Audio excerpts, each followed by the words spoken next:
मुराद ये नहीं कि वो मतलब नमाज नहीं पढ़ते, नमाज तो मतलब पढ़ते हैं मुसल्ली लेकिन का वो लफ्ज़ इस्तेमाल किया ना, यानी नमाज पढ़ने वाले हैं, लेकिन जो इतना हक है नमाज पढ़ने का इस तरह से नहीं पढ़ते। इसी वजह से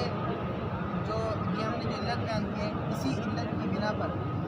ये इल्लत हमने कैसे लिए, अल्लाह ताला के इस फरमान की जो है कि हमने इस फरमान के ज़रिए की। अल्लाह ताला ने जब मुसल्लियों की नमाज़ पढ़ने वालों की तारीफ़ बयान की तो इस तरह की सलाता और जब उनकी मज़म्मत बयान की